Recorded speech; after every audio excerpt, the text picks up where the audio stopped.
Welcome to the weekly look ahead at the markets with ETX Capital. Article 50 is going to dominate proceedings in the UK, of course, with Wednesday the 29th named by Theresa May as the date for triggering Britain's formal decision to leave the EU.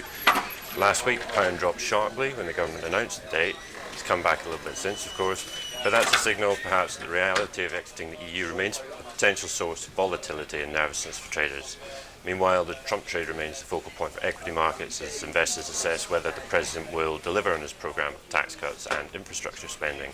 Last week saw a steep sell-off in US equities and fears that the Trump rally might be over, with the Dow and S&P posting their first 1% falls in 5 months. And markets remain incredibly sensitive to what's going on in Washington. But as I discussed in a recent blog post, it could be that the Fed is to blame after hiking rates for a third time in the current tightening cycle. On the data front, we'll see how the global reflationary trend is progressing, with CPI estimates for the Eurozone and Japan due out this week. And the start of the weekly PMI cycle kicks off on Saturday with manufacturing and non-manufacturing data for China. That's all from us. Remember to follow us on Twitter for the latest market updates.